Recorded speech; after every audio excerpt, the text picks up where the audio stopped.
we've got a little bit of a different sort of video this week, really, just to kind of catch up and just to let you know where we're up to, really. We have a slight confession to make. We haven't actually really done any filming the last couple of weeks because we've just had our head down doing all the rest of our zinc plating, which you can see here. And we didn't really film anymore because we've already done a whole zinc plating video. So if you haven't watched that one, definitely go back and look at that, because that obviously describes exactly how we've done this using the kit and everything, and we go into a lot of detail. So watch that first and then come back here. So in our last video, just in case you weren't paying attention, you might remember that after conducting some little experiments, we bought a kit and learned how to zinc plate. Initial results were promising and also pleasingly shiny, but well, let's just say that in the interim we've been busy. Off camera, we've cleaned and plated somewhere between 600 and 700 nuts, bolts, washers and screws. So in this video we'll show you the results and talk you through a few of the things we learned along the way. We'll also catch you up a little with what else we've been up to and what our plan of action is for spring and summer. The big backbones. Oh, and if you're new here and wondering what it is you've accidentally clicked on, well, I'm Lisa, he's Tim, we are Old Rope Salvage, and this is our latest big project, our 1975 Bedford former Firetruck adventure home on wheels to be. Been lonely for a month or more, big old stretch of lonesome road. Been a long time since I saw your face. Nobody home. So we finished doing all the zinc plating over the last couple of weeks, or certainly all the plating that we're going to do for the cab, and this is the final results. So we thought we'd just show you everything that we've done. Isn't it pretty? Yeah, so some people asked, they said, oh, I hope it goes well, and looking forward to seeing how it looks at the end of it. I guess this is how it looks at the end of it. We've learned a few things. I suppose we should sort of impart some of our learning for anyone who's interested in doing this themselves. It's really easy, just do it. Yeah, definitely recommend. You know, if you're kind of sitting on the fence thinking, oh, I quite fancy giving that a go, I'd say, yeah, do it. It is really quite straightforward. I mean, I really got into doing this and really enjoyed it. So yep, most of the work is in the cleaning up of the parts. If you've got a more modern like nuts and bolts, then that's going to be a lot easier for you. I'm really amazed when we dismantled the cab. I was taking all the nuts and bolts off and I was putting them in the bags as we said we were doing, but I kind of like had in my mind that we're going to need to be replacing a lot of parts. On getting all those bags out, cleaning those bits up, many of which I thought were done with for, you know, there was very few parts that I can't use. Literally, I mean, broken bolts, yeah, but even the little clips that were holding everything, I know that these are probably available, but they come in all sorts of different sizes, and you end up buying, you know, having to buy 50 of each at a time, and they've come up like brand new with very little work. Many of these are literally just when they've been soaking in the chemicals and a little bit of a buffing.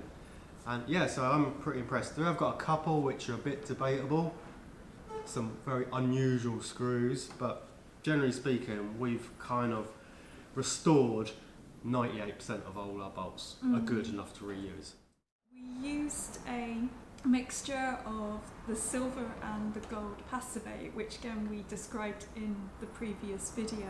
In the previous video we did talk a little bit about how when we were using the passivates you kind of get quite a rainbowy look on some of them, or that we were getting quite mixed results initially, and I feel like the gold is really pretty. If you're doing this and want a really uniform flat sort of gold, then we didn't really achieve that consistently. What we got was sometimes a little bit rainbowy, depending how long you keep it in the passivate, it could be more intense and bright and colourful, or even erring towards quite still a silvery gold.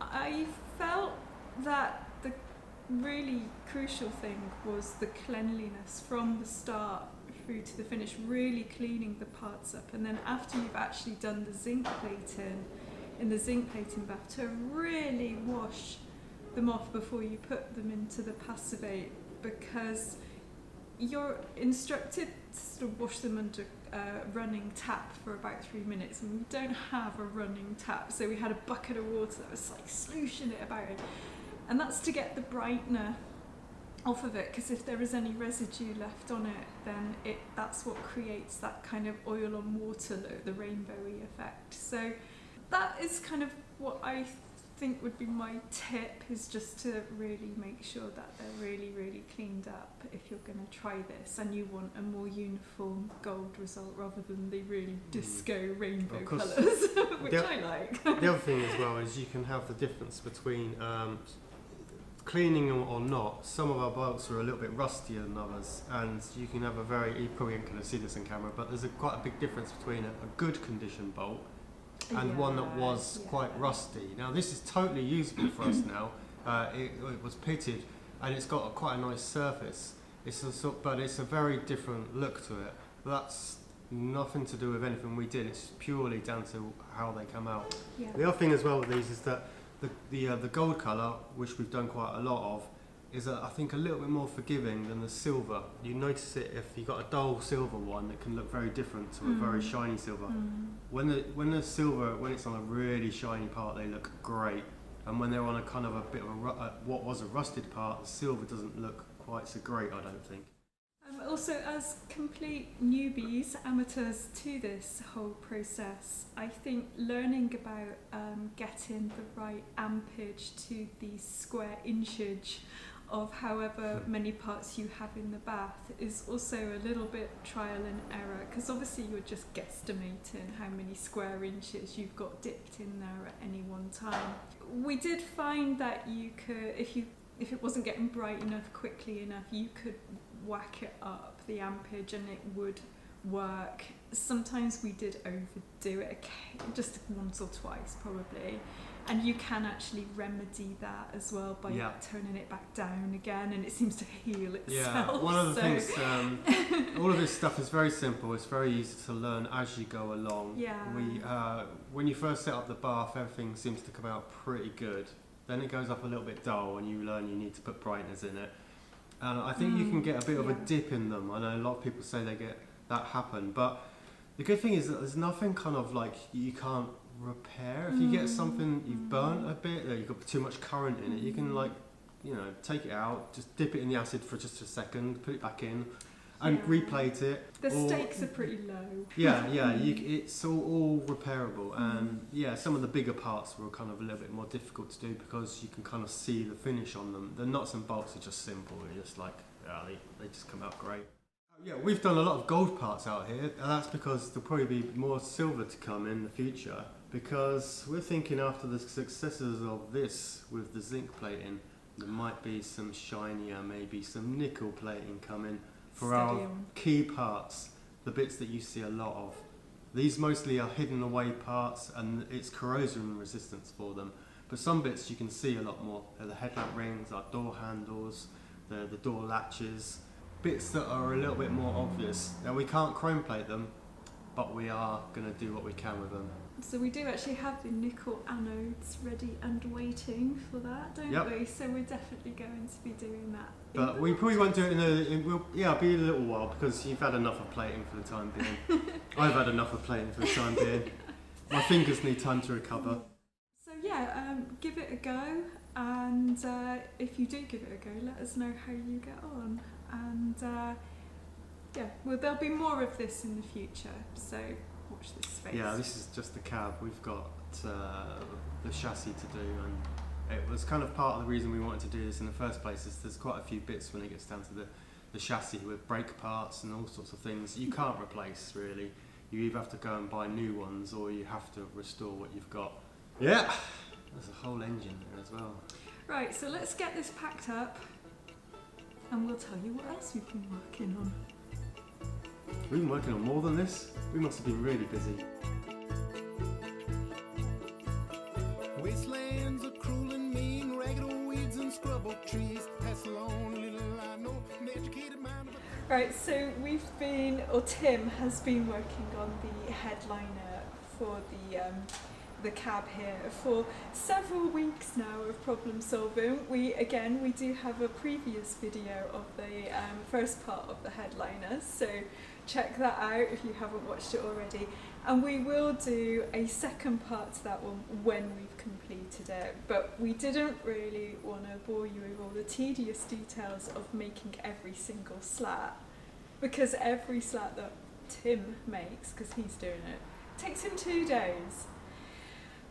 That's because I'm waiting for the stuff to dry. I'm not working on it constantly for 2 days. So I think we've got 1, 2, 3, 4, 5, 6, 7, 8. He's done 9 out of 21. So. That's 10, haven't I do. Oh no, I think another one's still in the form, isn't it? No, you're right. There's 9 there and one on the go somewhere else. Yeah, that you'll unback. It's getting work then. I was one behind. So the main thing, obviously, is that we are very quickly getting to the end of the whole cab restoration. We will be doing the panels very shortly and finishing the doors, and when that's all done, which it will be very soon, and the headliner, that is essentially sort of 90% of the cab done. And the rest is really kind of things like carpeting, upholstering the seats and that, which we might very well put off until next winter because it is something we can do in less than favourable weather conditions. So after we finish the cab, we will then wait for it.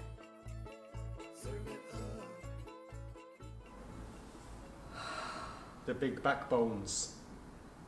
Yeah, I think this is the bit that I'm kind of least looking forward to in the whole project. Yeah, I don't know really. Until we start taking some of this apart, we don't really know what sort of wear and tear it's got. As well as making it prettier, the whole point of taking a lot of this apart is to go through like the braking system and all the parts of the truck to make sure it's not broken. So he's got a deadline for this, which is winter. By winter, I want the whole of the base vehicle finished this year. This year. Well, you don't until you have anything in writing. We're going to do our best. Yeah, we've got to crack on with this because we've obviously got a lot to build on the back of it. Yeah. And I'm dying to get all this. Everything's taking a little bit longer, as it always does, than you think it's going to take. It's been slow. We kept getting held up by little things, the weather, all sorts. We're just going as fast as we can. So let's get on with it. So what I'm going to say, thank you so much for following us and supporting us so far on this project. Everyone who takes the time to make a comment and leave a thumbs up, you are so appreciated. And yeah, it has been pretty slow going up until now. It's going to be worth it, isn't it? Oh, undoubtedly. I think many people watching us now, watching this in the future, is because you've seen what it looks like now that it's finished. Oh, yeah. If you're from the future... 5 years down the road, that is. And you're going back through our earlier videos, seeing what this truck looks like, because it's world famous. If you're watching from the future, I just want to know, how badly have we aged? How much did this take out of us? Yeah, so... Look at them, they look so young. Oh, I wish I could look back from the future to now, but not be in the future because I don't want to miss now. No. So that's what it's about this week. So thanks for stopping by and catching up with us. And we will be back, hopefully, in a couple of weeks again. Hopefully the weather will brighten up and warm up and we'll be well underway with getting those panels sorted as well. So I guess we'll see you then. Yeah, and see you soon. Yeah. Wait to the nice people. Bye. Taking any photos yet? Oh god. Doing thumbnails really. Oh, it's knackering doing a thumbnail. people don't realise when they click on your little videos sometimes what kind of pain you go through just to get a thumbnail photo. Oh.